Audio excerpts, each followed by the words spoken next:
diagnósticos de enfermedades mentales.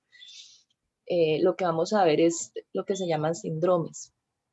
¿Qué es un síndrome? Es un conjunto de síntomas y signos que generalmente generan una sospecha diagnóstica, una sospecha pues de un diagnóstico clínico, pero no es un diagnóstico como tal de enfermedad, ¿sí? De una enfermedad específica.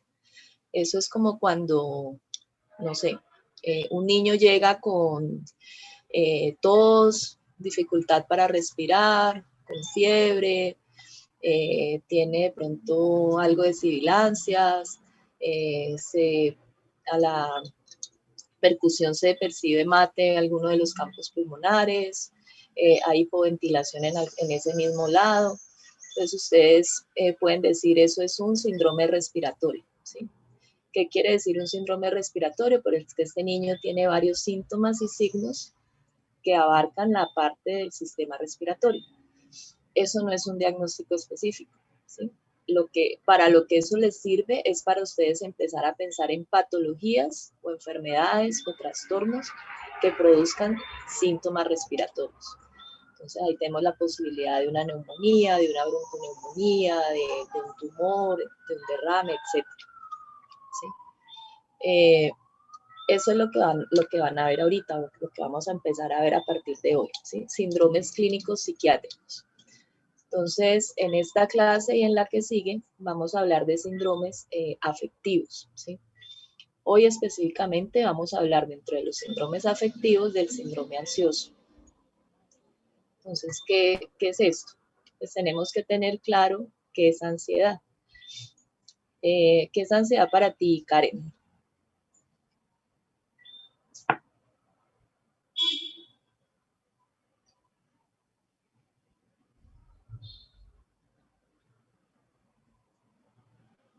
Profe, como una preocupación, un miedo. Preocupación.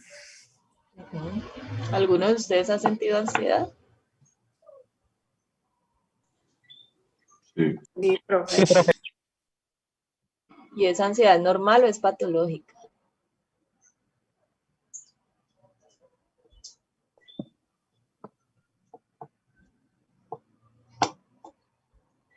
¿Qué dicen?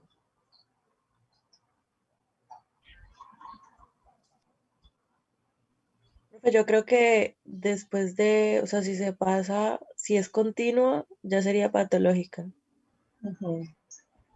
Ok. O sea, si es permanente, si dura mucho tiempo, digamos. Sí, profe. Listo.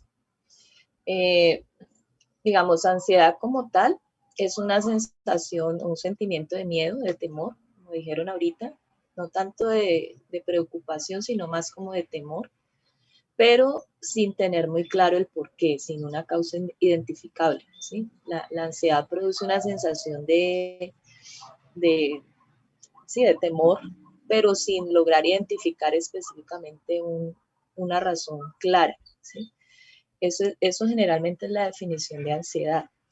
Obviamente hay cosas que detonan ese temor a veces que son fácilmente identificables, pero en los cuadros de ansiedad, digamos como enfermedad o como patología, muchas veces no hay una causa identificable. Pero la ansiedad no siempre es patológica. También hay ansiedad que es normal y es algo que de hecho es adaptativo, ¿sí? Si ustedes salen por la noche, no sé, llegan de alguna rumba o de algo y llegan tarde a su casa, digamos más si son mujeres, solas, andando por la calle bien tarde de la noche y ven un tipo que viene por el mismo andén por el que uno va, digamos que tiene cara de malo, ¿qué siente? Miedo. Siente uno miedo, ¿sí? Se pone ansioso. Digamos que miedo, ¿por qué? Pues ahí podría haber, sí, hay causas identificables, pero pueden ser varias, ¿sí? Porque uno empieza a pensar, no, me van a robar, me van a matar, me van a violar, me van a secuestrar, me van a vender en una trata de blancas, o sea, puede pensar uno una gran cantidad de cosas. no tienes un temor específico por algo, sino por un mundo de cosas al tiempo. ¿Y para qué te sirve ese temor? Pues para reaccionar, ¿sí? Puede ser que uno, no sé, si anda con un gas pimienta, pues lo saque y lo aliste para defenderse, o se cambie de andén, o salga corriendo, ¿sí? O lo que uno usualmente hace antes de enfrentarse a la situación, pues es evitar que ocurra, ¿sí? Entonces, pues más bien no me voy sola, o no salgo sola tan tarde, o busco quien me acompañe, etcétera. Entonces, digamos que la ansiedad es adaptativa en el sentido de que ese temor a cosas que nos pueden hacer daño o que pueden ser negativas para uno, pues te sirven para tratar de evitarlas o para reaccionar a ellas de la mejor manera. Digamos que esa sería una ansiedad normal, ¿sí? ¿Cuándo se vuelve patológica? Que era la pregunta que les hacía ahorita. Es patológica cuando causa limitación funcional. Independientemente de qué tanto dure, de si es algo solo de un momento, o si es algo continuo y que persiste y que se alarga por muchos días, digamos que se vuelve patológica es cuando limita, cuando debido a la ansiedad uno no puede hacer nada, no se concentra, no le rinde, o en el momento se bloquea y entonces ahí sí llegan y lo roban, lo violan y lo matan, ¿sí? O sea, en el momento en que te genera algún tipo de limitación funcional, deja de ser normal y se vuelve algo patológico. Tiene signos clínicos y síntomas muy característicos y muy comunes a todos los trastornos de ansiedad, ¿sí? Y ahorita los vamos a ver cuáles son esos signos y síntomas y cuáles son los trastornos que producen esos síntomas. Ya específicamente la forma de diferenciar los trastornos que cursan con ansiedad, con un síndrome ansioso, depende no tanto de los síntomas, porque en todos los trastornos de ansiedad los síntomas son los mismos, sino de la forma en que se presenta esa ansiedad y de las causas que detonan la ansiedad. Los cuadros o los síndromes ansiosos y específicamente los trastornos de ansiedad son a veces difíciles de diagnosticar de entrada porque se enmascaran por muchos síntomas físicos o somáticos, ¿sí? Todo el que ha sentido ansiedad ha sentido más de un síntoma físico asociado a esa sensación de temor y de intranquilidad, ¿sí? Entonces muchas veces esos síntomas físicos son bastante fuertes y hacen pensar primero en la posibilidad de algo físico, de algo médico, de algo orgánico, antes de pensar en un cuadro mental por ansiedad. Entonces, por eso a veces son difíciles de diagnosticar de entrada y solamente se diagnostican cuando ya el paciente ha consultado varias veces por lo mismo y cuando ya le han descartado con exámenes y con un mundo de cosas, pues que no sea un infarto, que no sea una enfermedad coronaria, que no sea cualquier otra cosa. Entonces, ¿cuáles son esos signos? Dentro de los signos físicos, digamos, está el temblor. Es muy común que haya temblor. Generalmente es un temblor fino, no es un temblor brusco, grueso, es un temblor fino que se manifiesta principalmente en extremidades, sobre todo en manos, pero se puede dar en todo el cuerpo, se puede dar también en la cabeza, se puede dar en la boca.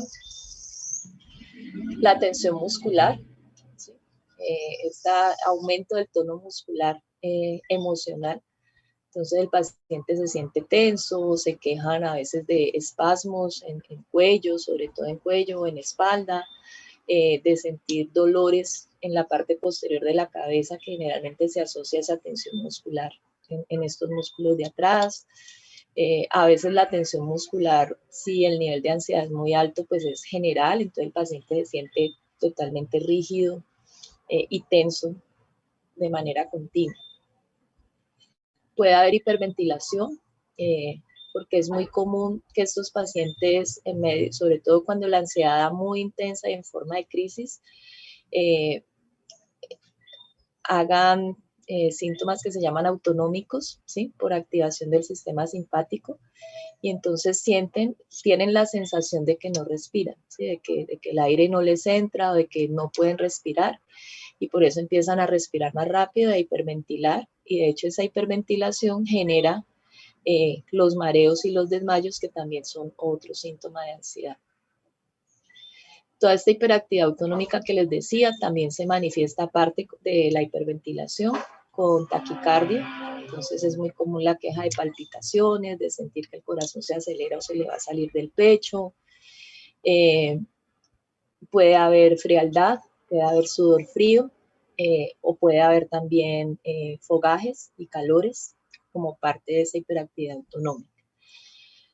El cansancio, la fatigabilidad. Muchos pacientes con cuadros de ansiedad describen que se sienten cansados, que se sienten todos los días como si hubieran corrido una maratón diaria, porque toda esa tensión muscular desgasta y produce cansancio físico, y a veces bastante fuerte. En la parte gastrointestinal puede haber náuseas, puede haber vómito, puede haber cólicos abdominales, incluso puede haber diarrea, a veces estreñimiento, pero es más común la diarrea. Puede haber parestesias, que son esas sensaciones de hormigueo, muy comunes también en manos y pies o alrededor de la boca. Puede haber sensación de pérdida de fuerza, ¿sí? De parálisis o pérdida de fuerza en algún lado del cuerpo. Generalmente estas sensaciones, tanto las parestesias como las pérdidas de fuerza, son más frecuentes en extremidades. Entonces así lo describe el paciente. Dentro de los síntomas que refieren también los pacientes está la sensación de miedo. Lo describen como miedo, angustia, temor, intranquilidad.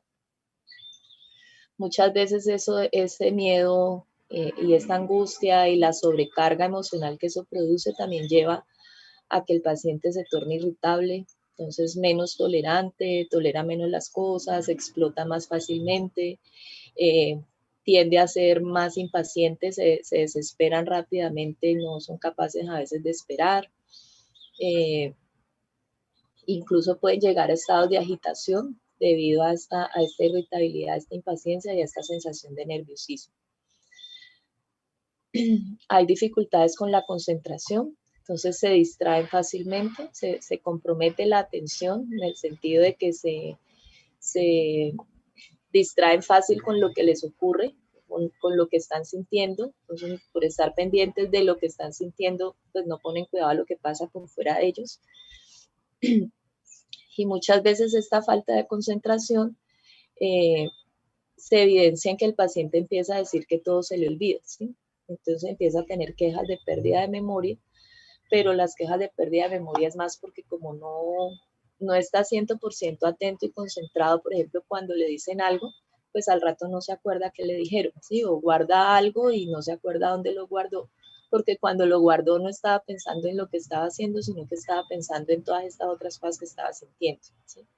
Entonces, por eso muchas veces la queja no es tanto de que no se concentre y no esté atento, que se distraiga fácil, sino que todo se le olvida. Hay un estado de hipervigilancia. Esto se refiere a que la atención se concentra en los síntomas físicos. Entonces el paciente está distráctil con lo que le sucede alrededor porque está hipervigilante de cualquier cosa que siente. Está pendiente de cómo está latiendo su corazón, de si está respirando bien o no, de si está sintiendo una pierna dormida o no la tiene dormida, etc. Entonces empieza a estar hipervigilante de todo su funcionamiento físico y de cualquier cosa que siente, porque generalmente lo asocia con que ya le va a dar alguna crisis de angustia. Puede haber alteraciones del sueño. En los pacientes con ansiedad es común que la alteración del sueño se manifieste con dificultad para quedarse dormido, ¿sí? Les cuesta trabajo conciliar el sueño. Una vez se duermen, generalmente ya duermen bien pues el resto de la noche, pero sí les cuesta al principio dormirse. Puede haber signos de despersonalización o de realización, que recuerde que son la sensación de extrañeza que la persona siente frente a sí mismos o frente al entorno en el que está, una sensación de sentirse raros ellos o de sentir que algo raro hay en el ambiente, pero son conscientes de que nada hay raro, de que todo está igual y que es más como una sensación de ellos. Esto es la despersonalización y la desrealización, que es algo que también se puede ver con frecuencia en estos pacientes. Y algo que describen casi todos es el temor a morirse, ¿sí? Por esta cantidad de síntomas físicos, la sensación es la sensación de muerte inminente, de que uno ya se va a morir, y es el miedo obviamente a morirse, lo que ellos refieren, o el temor a enloquecer, temor a perder la razón, a perder el control. A veces hay deseos de huir, de salir corriendo. Todo esto lo pueden describir estos pacientes. Entonces, todos estos son los signos y síntomas que hacen pensar en un síndrome ansioso, ¿sí? Cuando un paciente, o sea, la idea que ustedes, de que piensen en un síndrome, recuerden, es el conjunto de signos y síntomas, o sea, no puede ser uno solito, tienen que ser varios. Entonces, si cumple el paciente con varios de estos que se describen aquí, ustedes pueden pensar en un síndrome ansioso. ¿Qué factores de riesgo hay para esto, para la ansiedad? Hay varios, pues uno es lo que hablábamos ahorita de lo que es la ansiedad normal o adaptativa, que se presenta ante situaciones amenazantes o situaciones tensionantes, que de pronto le permiten a uno como coger las riendas de la situación y ver cómo la maneja mejor. Pero obviamente si estas situaciones amenazantes o tensionantes se prolongan en el tiempo, se mantienen, pues pueda que esa ansiedad, que aunque me permite manejarla, puede llegar a un punto en que de pronto ya no, y ahí ya se vuelve algo patológico. Entonces, el estar expuesto con frecuencia a situaciones amenazantes o tensionantes, sobre todo estresores crónicos, puede generar un cuadro de ansiedad ya patológica. Todo lo que tiene que ver con sustancias psicoactivas, tanto el uso, el abuso, la dependencia de sustancias psicoactivas o los cuadros de abstinencia, pueden causar cuadros de síntomas ansiosos. Hay enfermedades o condiciones médicas que predisponen a ansiedad, por ejemplo, todas las enfermedades endocrinas, todo lo que son alteraciones hormonales pueden causar ansiedad. Son muy comunes los trastornos tiroideos. En mujeres, a veces el solo cambio hormonal del ciclo menstrual cada mes puede generar cuadros de ansiedad. En la etapa de la menopausia son muy comunes algunos trastornos de ansiedad, etc.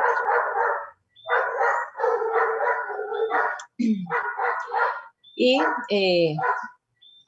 se ha logrado identificar que la ansiedad patológica se da por cambios neuroquímicos, por alteraciones en neurotransmisores cerebrales, generalmente en personas predispuestas. Esta predisposición usualmente es genética, o sea, es por herencia, hay antecedentes familiares de trastornos de ansiedad en la familia, y eso implica pues que uno puede tener una predisposición genética a tener estos cambios neuroquímicos que me hacen vulnerable a que cualquiera de estas otras cosas me detone un cuadro de ansiedad.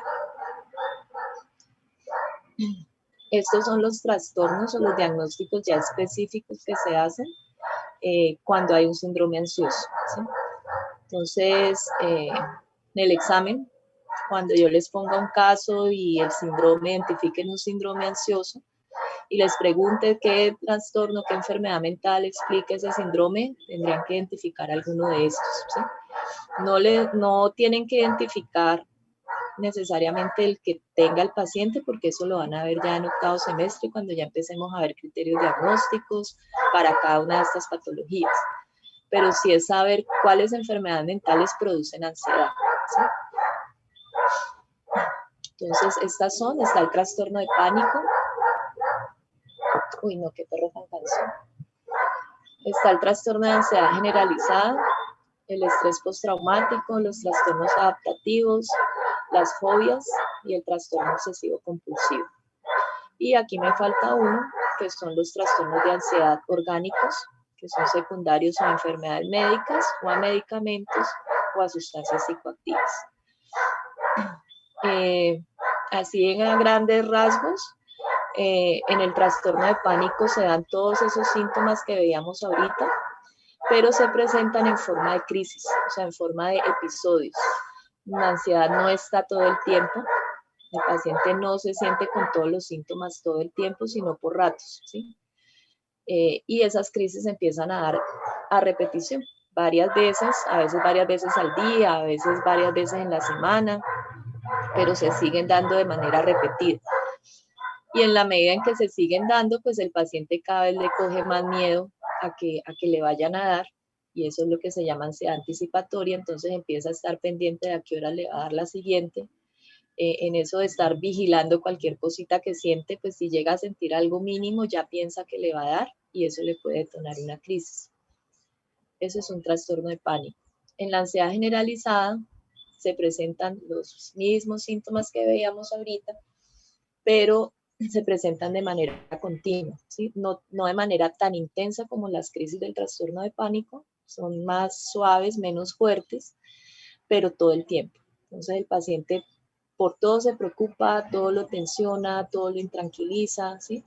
Es una persona que generalmente le describe a uno que se siente nerviosa todo el tiempo. Y esto es un cuadro crónico, entonces generalmente es un cuadro que no es de poquito tiempo, sino de más de 6 meses y usualmente de años. En el estrés postraumático aparecen todos estos síntomas de ansiedad en forma de crisis cada que el paciente recuerda o algo le recuerda un evento traumático que haya vivido. Y ese evento traumático tiene que ser algo grave, o sea, una situación en la que haya estado en peligro su vida, su integridad o la de otra persona cercana a él, ¿sí? No es cualquier trauma, o sea, no es como que, yo perdí un examen y quedé con un estrés postraumático, no. Tiene que ser una situación en donde la vida de uno haya estado en peligro, la integridad física o mental de uno o de la persona que estaba parada al pie de uno, o si esa persona es un familiar, un amigo, un conocido, pues de esa persona que uno vio que le pasó algo y que uno se salvó por un pelo, ¿sí? En los trastornos de adaptación, generalmente hay un detonante específico, hay una situación tensionante que empieza a generar ansiedad, y esa ansiedad empieza a limitar uno no es capaz de manejarla, entonces te empieza a bloquear o te empieza a causar molestias, o ya no puedes trabajar por estar preocupado todo el tiempo por esa situación. Eso es un trastorno de adaptación. Las fobias y el trastorno obsesivo compulsivo lo vamos a ver ahorita que veamos otros subtipos del síndrome ansioso. ¿Hasta ahí alguna pregunta?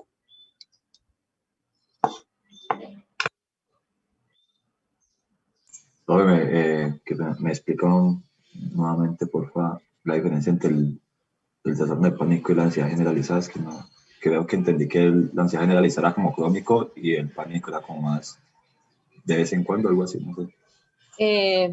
La diferencia principal es que en la ansiedad generalizada, la ansiedad es, como dice aquí, generalizada, es continua. El paciente no te dice, no, yo por las mañanas estoy bien, no tengo nada. No, el paciente te dice, no, yo todo el tiempo estoy nervioso, siempre me siento intranquilo, siempre estoy tensionado por algo, a mí todo me preocupa, ¿sí? Entonces la ansiedad, todos estos síntomas que veíamos ahora, todos estos signos y síntomas están presentes todo el tiempo, ¿sí? No necesariamente todos, pero sí tiene algunos de estos de manera continua. En el trastorno de pánico, los síntomas se presentan de manera más brusca, ¿sí? Se presentan más fuertes y es por crisis, por episodios. Entonces el paciente te dice, no, yo estaba viendo televisión y de un momento a otro me cogió unas palpitaciones y sentía que no podía respirar y pensé que me iba a morir y me dio angustia y me dio miedo y unas ganas de salir corriendo. Casi me desmayo del susto de lo que sentí. Pero me duró 20 minuticos y se me quitó, y ya después de que me quitó quedé bien. El resto del día no he tenido nada, ¿sí?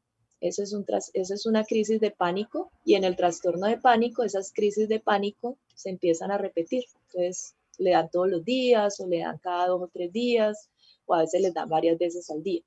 Pero sí tiene momentos en que no tiene la crisis y está normal. En cambio, en la ansiedad generalizada, la ansiedad está ahí todo el tiempo.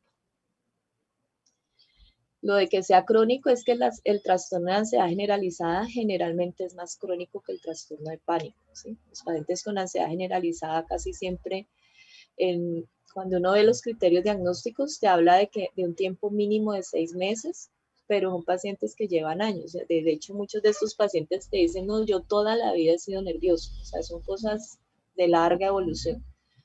El trastorno de pánico, como los síntomas son más bruscos, de un momento a otro, uno no tenía nada y de un momento a otro le dio semejante crisis tan horrible, casi siempre pues consultan ahí mismo, ¿sí? No van a esperar toda la vida para ir a consultar. Entonces son cuadros que generalmente tienen menos tiempo de evolución. Gracias, David. ¿Vale? Miremos lo de los otros síndromes. Estos hacen parte del síndrome ansioso. Digamos que es una forma de especificar un poquito más el síndrome ansioso. Entonces tenemos el síndrome fóbico, en donde nuevamente el síntoma principal o el síntoma cardinal es la ansiedad. O sea, van a ver todos estos síntomas que veíamos ahorita de la ansiedad, por eso el síndrome fóbico es un síndrome ansioso. Pero aparte de todos esos síntomas de ansiedad, voy a encontrar un signo específico que es la fobia, ¿sí? Entonces es un paciente que tiene todos los síntomas que veíamos ahora, las palpitaciones, la sensación de que se va a ahogar, de que se va a morir, de que va a perder la razón, la sudoración, todo esto, pero además eso se lo detona una fobia, ¿sí? Entonces tiene un miedo persistente, irracional, exagerado y patológico ante un estímulo o situación pues que normalmente no debería generar ese tipo de reacción, y esto lleva a que el paciente trate de evitar exponerse a eso, ¿sí? Recuerden que en las fobias el paciente reconoce lo excesivo de su temor o lo exagerado de su reacción, pero pues no lo puede evitar. O sea, ¿qué puede hacer si le tiene miedo a, no sé, a los pájaros, a las cucarachas, a los aviones, a las alturas, ¿sí? Son miedos irracionales, son miedos exagerados ante cosas que no deberían generar ese tipo de reacción y el paciente es consciente de esto. Y la exposición a eso a lo que la persona le tiene miedo generalmente detona estos síntomas ansiosos y eso causa una alteración en el funcionamiento normal de la persona, ¿sí? O sea, los pacientes con fobia son personas que funcionan normalmente mientras no se expongan a esa situación.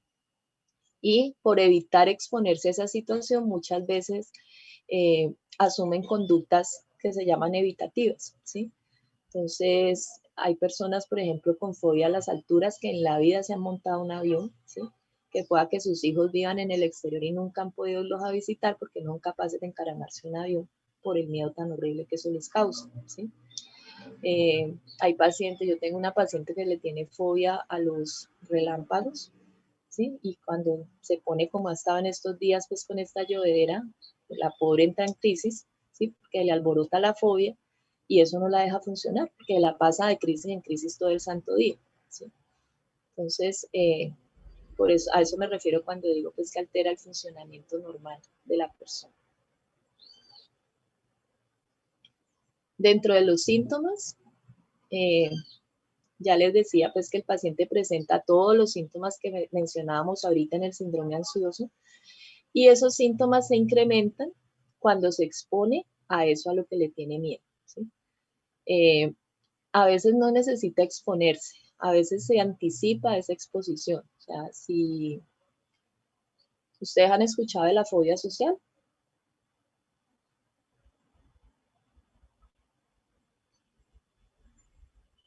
¿sí o no? ¿No es el que le da miedo estar en un grupo de personas muy grande? Sí, ¿han oído del pánico escénico? Sí, también. Eso es una fobia social, ¿sí? Es el miedo intenso a exponerse al criterio o al juicio o la evaluación de otras personas, ¿sí? Entonces, digamos que alguien con una fobia social bien marcada, o sea, que pues, generalmente son personas que son muy calladas, muy tímidas, que siempre tratan pues como de no llamar la atención para nada cuando están en un grupo y les cuesta trabajo estar en un grupo, precisamente por ese temor a llamar la atención. digamos que a una persona con estas características le toca hacer una exposición, ¿sí? Y la exposición es el próximo miércoles a las 10 de la mañana y tiene que hacerla delante de 50 personas. Desde el momento en que le dan la noticia, o sea, todavía no se ha parado a hacer la exposición y todavía no está ahí parado delante de todo el mundo. El solo hecho de pensar que le va a tocar hacerlo ya le empieza a causar los síntomas de ansiedad. Eso es lo que se llama ansiedad anticipatoria, ¿sí? Toda persona con fobias tiene ansiedad anticipatoria. Si yo tengo a alguien con fobia, ¿a qué? A las alturas, y sí o sí le toca montarse un avión, o sea, no va a tener vida tranquila desde el momento en que sabe que le va a tocar montarse un avión dentro de 3 meses, ¿sí? 3 meses van a ser una tortura para esa persona todos los días, anticipándose a todo lo que va a sentir y al miedo tan horrible, a todo lo que le va a dar el día que se encarame al avión. Entonces, eso es ansiedad anticipatoria. Y lo que les decía ahorita, tratan de evitar el estímulo fóbico. Entonces, si lo pueden evitar, lo evitan. Si el que tiene la fobia social puede evitar hacer la exposición, va a hacer hasta lo imposible por evitarlo, ¿sí? Entonces, viaja enferma, se consigue una incapacidad, no sé, se encuentra cualquier pretexto para no hacerlo, para tratar de que eso no pase o para postergarlo, ¿sí? O sea, se trata de evitar esa exposición. Dentro de los síntomas, digamos no síntomas, sino características clínicas, está la limitación funcional. Estos pacientes, pues obviamente esto limita mucho, ¿sí? Y más si la fobia que uno tiene, digamos, es algo a lo que uno de alguna manera tiene que exponerse con frecuencia, ¿sí? Imagínense yo siendo docente con una fobia social. Sería terrible, ¿sí? Y probablemente no lo pudiera hacer, o me costaría demasiado trabajo, sería unos días agotadores, pues, después de una clase, uno con algo así. Imagínense a alguien que trabaje, no sé, estos que trabajan en la gobernación, en los ascensores, manejando el ascensor con una fobia a los espacios cerrados. ¿Cómo se sentirían? ¿Sí? O sea, probablemente no pudieran hacerlo. Entonces esto causa mucha limitación funcional. Y el síntoma principal, que ya lo habíamos dicho, es ese miedo irracional y que causa malestar a algo que normalmente no debería generar ese tipo de reacción. Entonces, si ustedes tienen un paciente con un cuadro así, donde hay muchos síntomas de ansiedad, que ustedes dicen esto es un síndrome ansioso, pero aparte de los síntomas de ansiedad encuentran la fobia, ¿sí? Ese miedo fóbico a algo con la evitación y la ansiedad anticipatoria, están ante un síndrome fóbico. Y el otro es el síndrome obsesivo compulsivo. Entonces aquí también el síntoma o los síntomas, digamos, centrales son todos estos síntomas de ansiedad que ya vimos, están presentes, pero digamos que el síntoma principal es que esa ansiedad se acompaña de obsesiones y o compulsiones, ¿sí? Entonces aquí la ansiedad generalmente es secundaria a la presencia de estas obsesiones y la angustia se genera por ellas, ¿sí? por la incapacidad para controlarlas, por no poder sacarse esas ideas de la cabeza o esas imágenes o esos pensamientos, por no poder parar los rituales compulsivos que tienen que hacer como para calmarse un poquito, ¿sí? Entonces la ansiedad generalmente es secundaria a estos síntomas principales y a la sensación de no poder controlarlos. También se altera el funcionamiento del paciente, generalmente por un lado, por la limitación propia que causa la ansiedad y por otro lado, por el tiempo que consume haciendo todos estos rituales compulsivos para tratar de controlar la ansiedad. Recuerden que es una obsesión, que son pensamientos, ideas, sentimientos o sensaciones intrusivas. Intrusivas quiere decir que son persistentes, que se meten a la cabeza y se quedan allí, que tienden a ser recurrentes o repetitivas. Entonces son ideas que se le meten al paciente que él sabe que no debería tenerlas, que el paciente reconoce que son absurdas o excesivas, pero saben que son sus pensamientos pero no se las puede sacar y que a cada rato le están llegando, ¿sí? Entonces no logra dejar de pensar en ellas y generalmente causan ansiedad por ese deseo de resistirse, por ese ser consciente de que yo no debería pensar esto, pero no poder hacerlo, no poder controlarlo es lo que generalmente causa ansiedad. Y las compulsiones son todos los actos motores que el paciente generalmente hace, que generalmente son repetitivos, porque como la obsesión está ahí persistentemente o llegando a cada rato, entonces él a cada rato tiene que hacer la compulsión para tratar de controlar la ansiedad. Entonces son repetitivos o estereotipados, son conscientes, son actos que el paciente hace conscientemente. Él sabe que se está lavando las manos 20 veces, ¿sí? Pero sabe que no se las puede dejar de lavar porque no la angustia lo lleva por delante.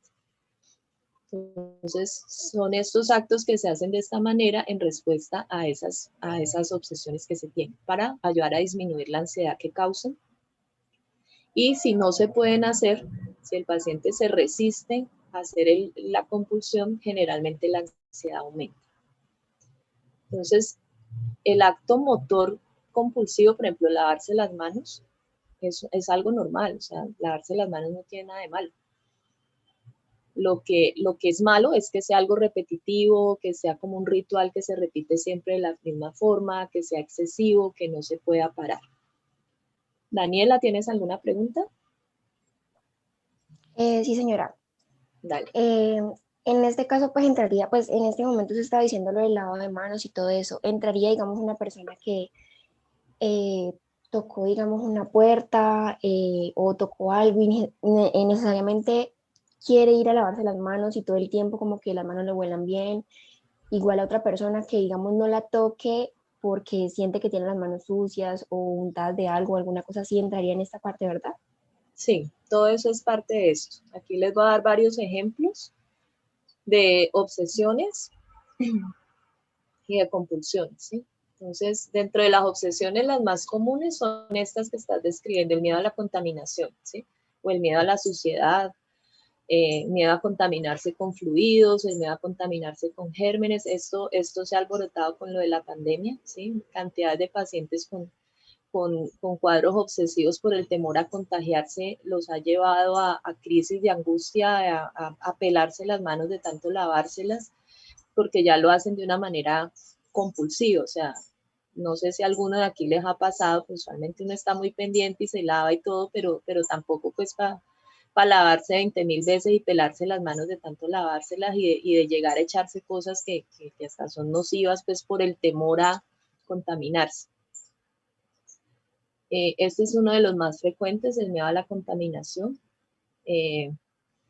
Están las dudas obsesivas, que estas creo que les hablaba cuando hablábamos de las obsesiones, ¿sí? La duda de si yo cerré la puerta o no la cerré, de si apagué la estufa o no la apagué, de si le eché la alarma al carro o no se le eché, ¿sí? Esas son otra forma de obsesión. Están las obsesiones de simetría, orden, precisión o exactitud, ¿sí? De que todo esté organizadito, de que todo sea preciso, exacto. Por ejemplo, dentro de esta está lo de no pisar las rayitas del piso, ¿sí? Entonces la gente va caminando por la calle y no se para en las rayitas, sino que entonces va brincando de un ladito a otro para evitar pisarlas, ¿sí? Esas son obsesiones de precisión o de exactitud. Hay obsesiones por contar, ¿sí? Como que yo tengo que contar, yo voy para Palmira y tengo que contar todos los carros que vienen de allá para acá.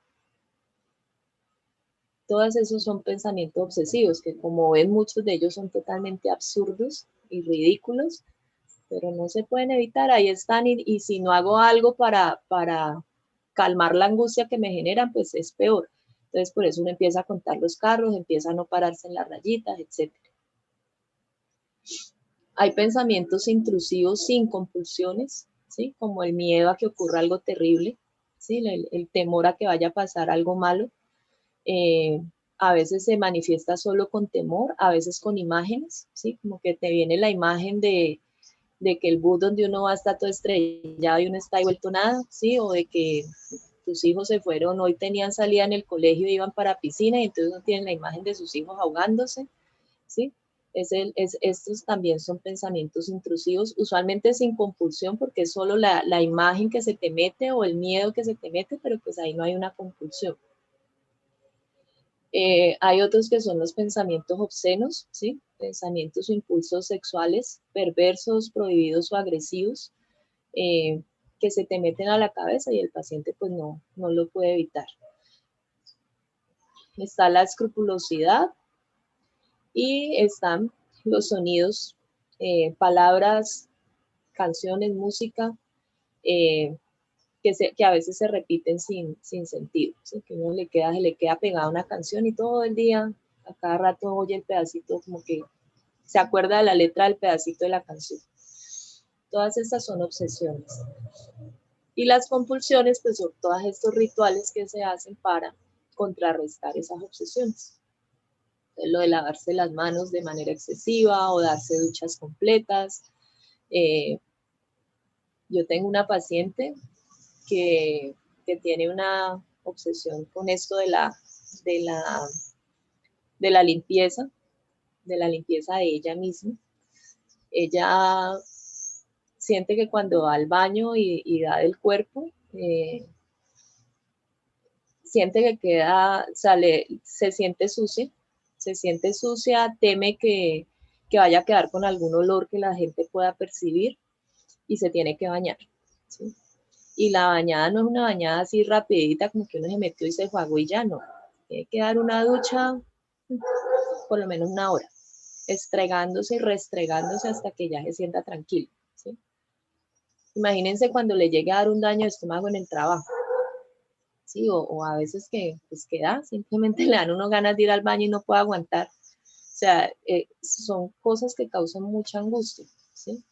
Está esto, lo del lavado de manos, lo de las duchas o lavarse los dientes o el evitar, que era lo que mencionaba ahorita Daniela, evitar tocar cosas que uno piensa que pueden estar contaminadas, ¿sí? También tuve una paciente, pues ya no es paciente mía, por eso hablo en pasado, ella era fisioterapeuta y tenía un temor obsesivo a la contaminación, no era capaz de tocar el pomo de la puerta, ni tocar directamente a las personas, ¿sí? Siempre tenía que usar guantes para tocar los pacientes y los pomos de las puertas no era capaz de cogerlos porque pues, pensaba que se iba a contaminar con algo. Entonces le tocaba, siempre le pedía a los pacientes que cuando, o sea, que ellos mismos abrieran la puerta pues y se salieran y que la dejaran abierta y ellos llamaran al paciente que seguía, ¿sí?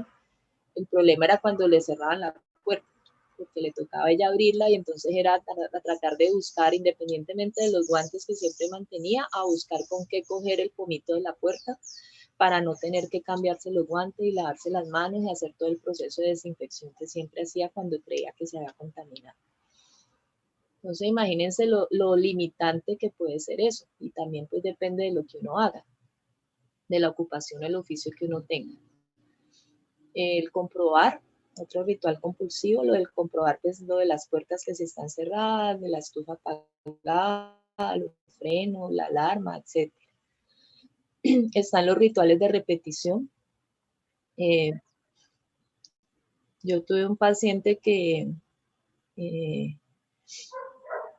él me decía, por ejemplo, que si él salía o si se andaba por ahí caminando y se rozaba con algo, si iba caminando, por ejemplo, y se rozaba este codo con un asiento, tenía que devolverse y rozarse el codo del otro lado con el mismo asiento, ¿sí? Eso es un ritual de repetición.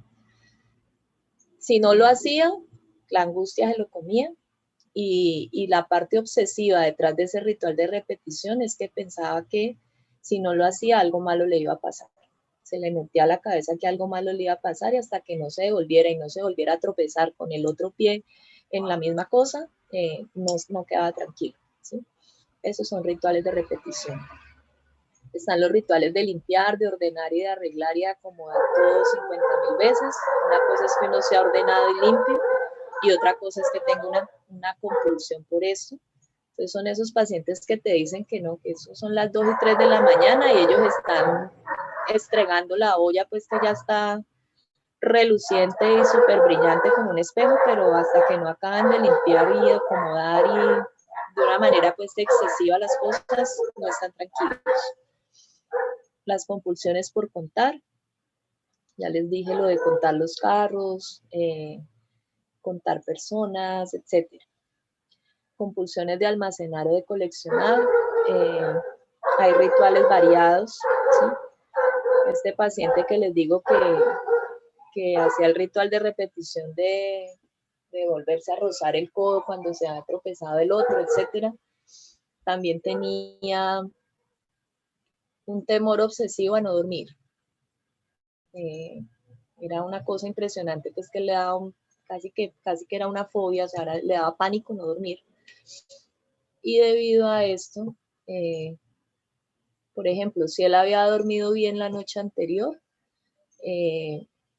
esta noche hacía las mismas cosas que hizo la noche anterior, en el mismo orden, en la misma forma, en el mismo lugar, para que se repitiera el buen sueño que tuvo la noche anterior, ¿sí? Entonces se quitaba la ropa en el mismo sitio, en el mismo orden en la que se la quitó el día anterior, la dejaba tirada, si era de tirarla en el suelo, la dejaba tirada en el suelo en la misma forma, apagaba la luz con el mismo dedo, ¿sí? A la misma hora, etcétera. O sea, esos son, pues, cosas, suenan exageradas, pero estas son cosas reales que le pasan a estos pacientes. Medidas para prevenir daños a uno o a otros. Este mismo paciente, él tenía un TOC, tenía un trastorno obsesivo compulsivo severo. Este mismo paciente, por ejemplo, tenía este tipo de obsesión sin miedo a que ocurriera algo terrible. Él pues es un paciente muy limitado por esto y dependiente de su mamá, y pues su mamá ya es una persona mayor. Entonces tiene un miedo terrible a que la mamá se muera, ¿sí? O a que le pase algo malo. Ese miedo no lo ha tenido solo desde ahora que ya la señora está mayor, lo ha tenido desde siempre. Y parte de sus compulsiones, por ejemplo, esta de repetirse y volverse a golpear el codo del otro lado, es por el miedo a que si no lo hace le pase algo malo a su mamá, ¿sí? Con este temor de la mamá también tenía otra medida para prevenir que algo malo le pasara, y es que cada que tenía el pensamiento de que la mamá le iba a dar algo, o se iba a morir, o le iba a pasar algo malo, pensaba en otra vecina, en una vecina que no quería mucho, y entonces como que ponía la imagen de la vecina en su mente para que cualquier cosa mala que fuera a pasar le pasara a la vecina y no le pasara a la mamá, ¿sí? Eso era un ritual compulsivo, o sea, él tenía que concentrarse en la imagen de la vecina y visualizar su cara para sentir que de esa forma le transmitía a ella pues toda la mala energía y no le iba a pasar nada malo a su mamá. Entonces ahí tienen varios ejemplos de lo que son obsesiones y compulsiones. ¿Qué enfermedades mentales producen estos cuadros? Este síndrome obsesivo. La principal, el trastorno obsesivo compulsivo, ¿sí? Que son casos como los que les he narrado, todos estos pacientes, todos estos ejemplos que les he dado son ejemplos de pacientes con trastorno obsesivo compulsivo. Está la personalidad obsesiva, ¿sí? El trastorno de personalidad obsesiva, que son estas personas que son en su forma de ser, son muy perfeccionistas, son muy psicorrígidas, son muy de que las cosas sean como deben ser, y entonces son muy de planear y organizar todo, ¿sí? Y está el síndrome de Gilles de la Tourette, que es un trastorno neurológico en donde el paciente presenta tics motores o tics verbales y tiene obsesiones y compulsiones, ¿sí? Este es uno que se ve con mucha frecuencia en películas o en series, que son estas personas que en medio estamos aquí hablando, por ejemplo, y de un momento a otro se agarra a madrear y a decir vulgaridades, y después sigue su discurso como si hubiera abierto un paréntesis y hubiera dicho eso, que no tiene nada que ver con lo que está pasando, ni con quién está hablando, ni se lo está diciendo a nadie, Simplemente es un tic verbal, o sea, tiene que hacerlo, no lo puede controlar, es involuntario. Y después cierra el paréntesis y sigue su discurso normalito como lo traía. Eso es un Gilles de la Tourette. ¿Preguntas?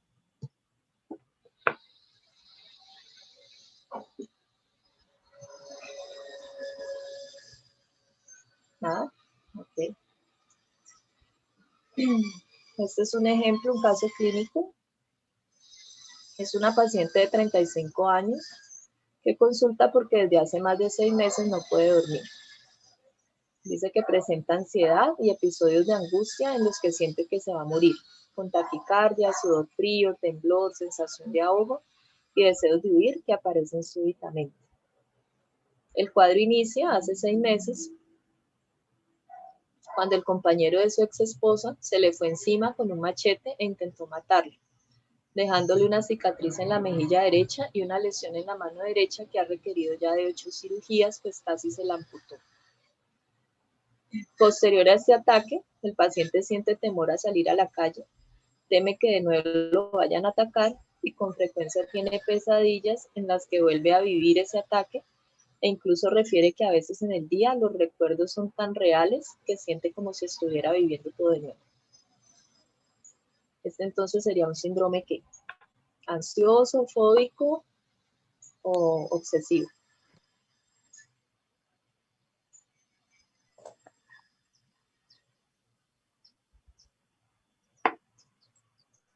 ¿No será fobia, profe? ¿Fobia? ¿Cuál sería la fobia? Fobia a salir a la calle, ¿no? De ver a las personas. ¿Tiene un temor a salir a la calle? Porque la atacaron, obviamente. Y Una detrás fobia de eso, social. pues, tiene pesadillas. Ok. Hay una fobia ahí, el miedo a salir a la calle es una fobia. ¿Ustedes creen que esa fobia, ese miedo a salir a la calle sea el que causa la ansiedad? No, sino más bien como el miedo a que le hagan daño, a que la lastimen o a que la maten. Y por el estrés postraumático, diría yo. Es como más relacionado.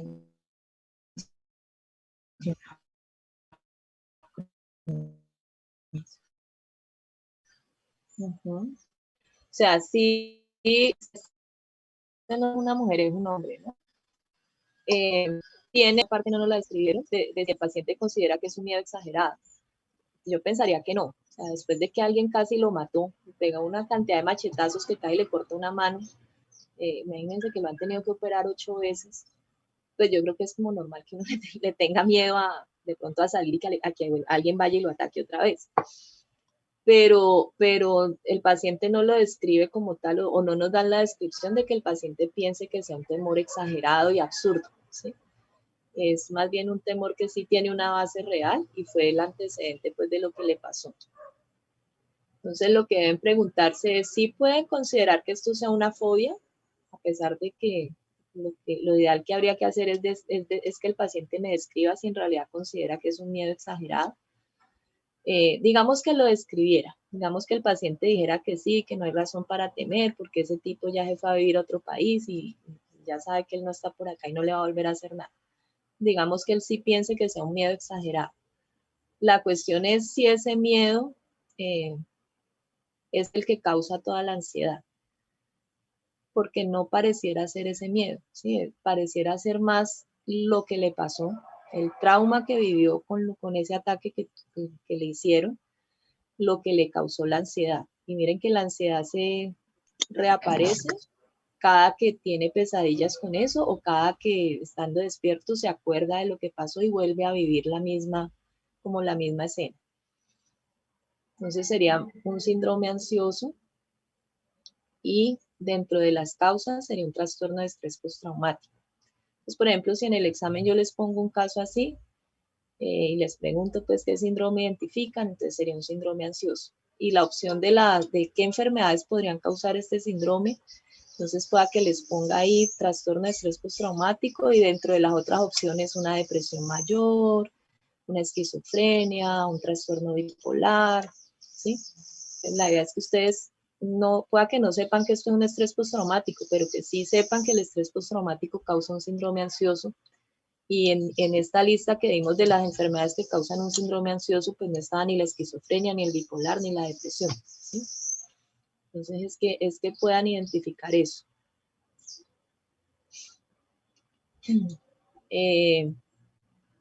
¿Alguna pregunta, chicos? Dejamos aquí lo del síndrome ansioso para ver en la próxima clase los otros síndromes afectivos, que son el síndrome depresivo y el síndrome maneiforme.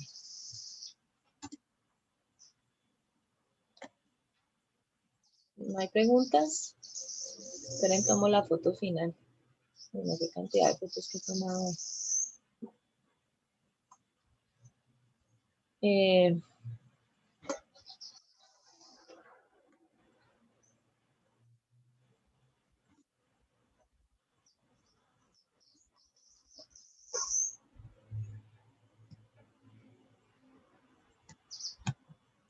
Listo. Bueno, nos vemos de aquí 8 días entonces con la clase. Lo de las clases, me habían preguntado también si querían, pues si se podían hacer presenciales.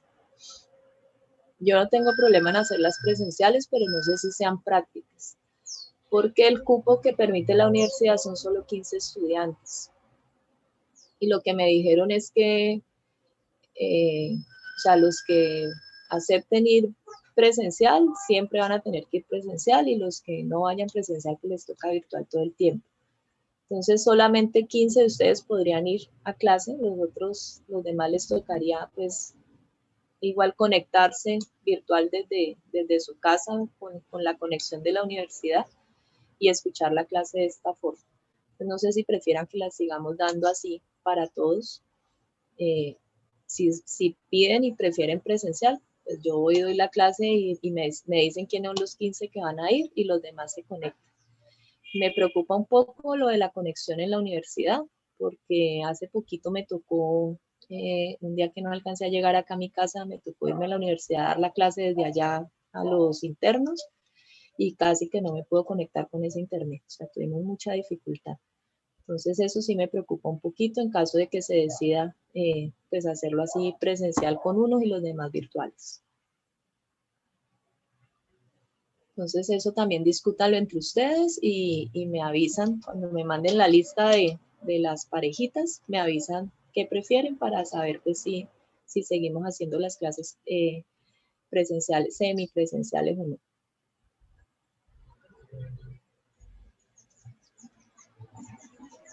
Listo, Bueno, profe. Muchas gracias. muchas gracias. Vale, chicos. Hablamos entonces de aquí 8 días. Los que tienen práctica conmigo a las 10, ahí ya les dejé el link para la conexión. Vamos a la práctica de hoy, vamos a trabajar unos casos de pacientes con cuadros de esto que vimos hoy. Ahí les dejé ya pues ya les subí también el taller con los casos para que si quieren los vayan bajando y los vayan leyendo. La idea es que nos conectemos a las 10 y nos dividimos en grupitos para que cada grupito trabaje un caso. Bueno, entonces por eso les aviso para que si quieren irlos bajando lo vayan haciendo y si quieren vayan definiendo los grupos cómo los van a armar.